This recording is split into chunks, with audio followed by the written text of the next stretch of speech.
Welcome. In front of me is a Sony Xperia 10 Mark II, and today I'll go over unboxing along with an overview of the device.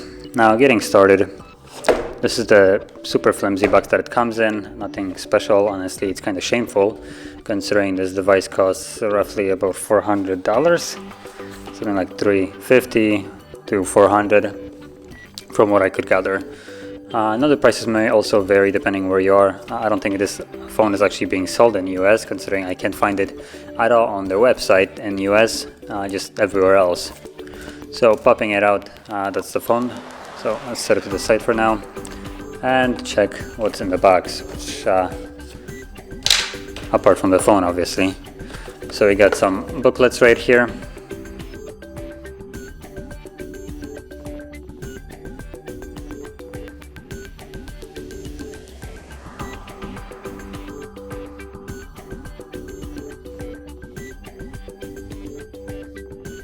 So it comes in this weird, not really sure what the point of this is.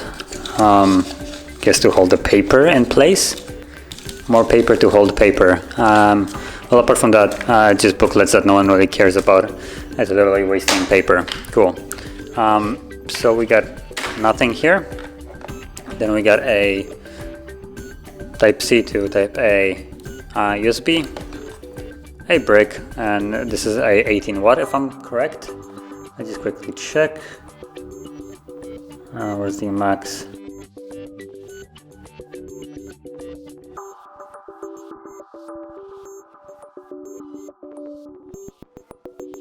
Yeah, something like 18 watts. And we get headphones. So it looks like the phone actually has a headphone jack. That's kind of surprising, honestly. Wasn't expecting that, but the headphones that you get with this device are just pitiful. They just look like utter garbage. So I just dropped the box onto the side. There's nothing else in there. So getting straight to the device itself, the screen is a 6-inch display with a resolution of 1080p by 2520. So this is a 21 by 9. It's the same aspect ratio of movies in a theater. So if you were to watch movies, for instance, on this display, you would have no black bars anywhere, unless it's a TV show, but I digress. And it's an OLED display, so that's really nice actually. You will get those super deep blacks. I always welcome an OLED display with a also density of 457 pixels per inch. I would say it's okay. I don't really care for more personally.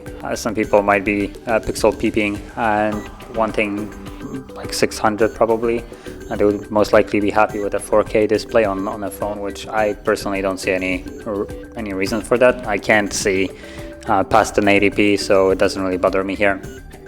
But hey, you do you. And if you care about the screen to body ratio, as we at one point did, it's a 77.6%. So 77.6% of the front is a screen.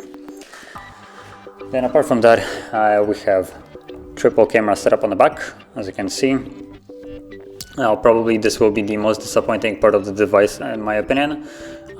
It's a main shooter is a 12 megapixel wide sensor, then you have a 8 megapixel telephoto and 8 megapixel ultra wide, and all of that can shoot at 4K 30 frames or 1080p again 30 frames, so you are not getting anything outstanding here.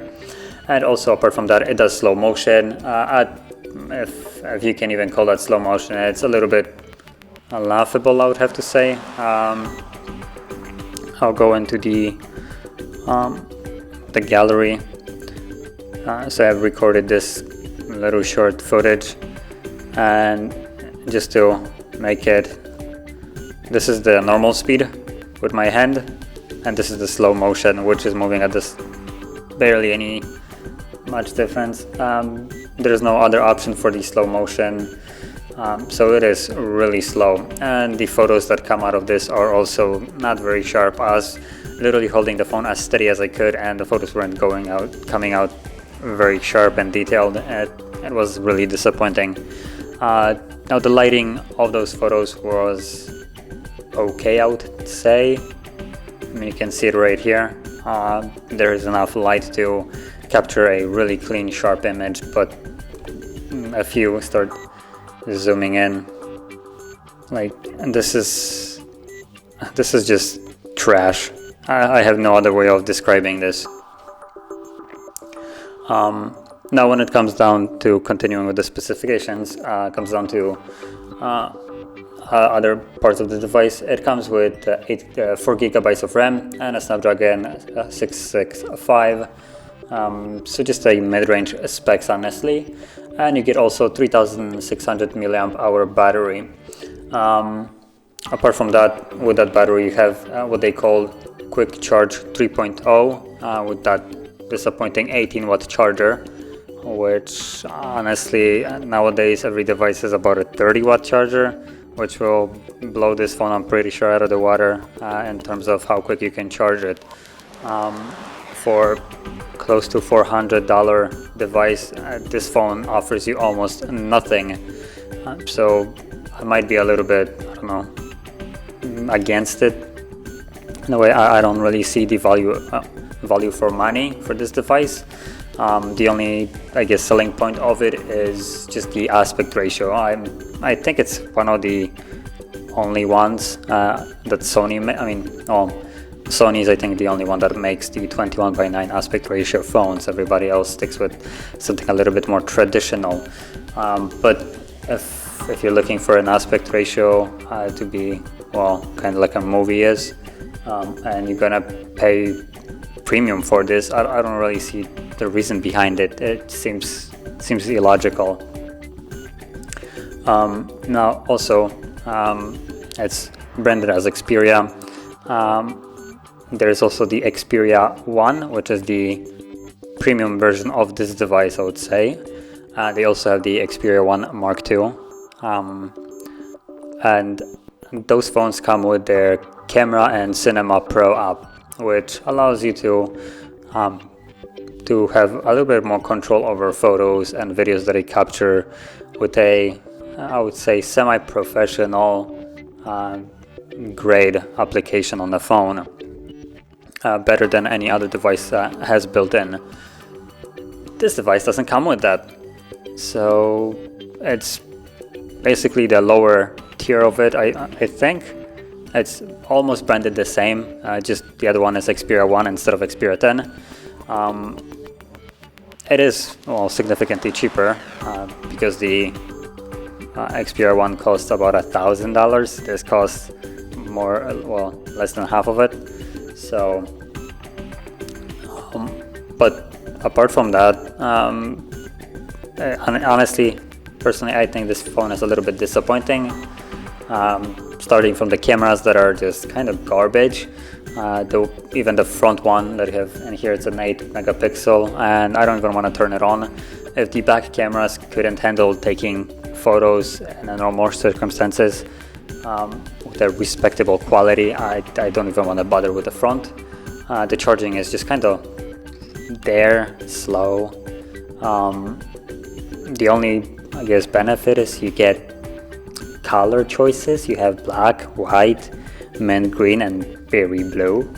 So hey, you gotta take a win whatever you can, I guess.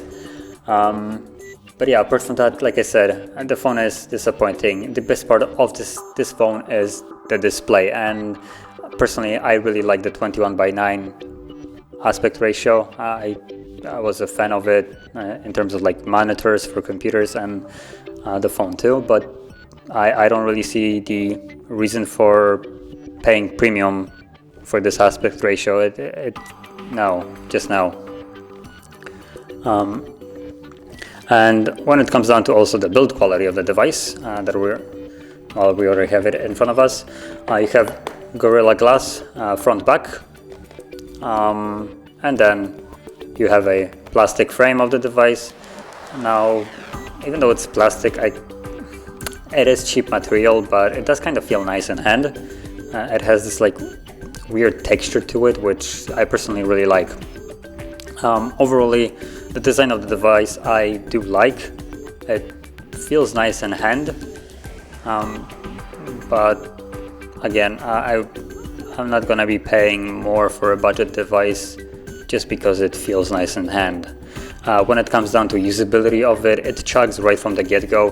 When I first, set it up, whenever you go into like even the app tray right here, it feels slow, kind of like it's missing frames while pulling it up.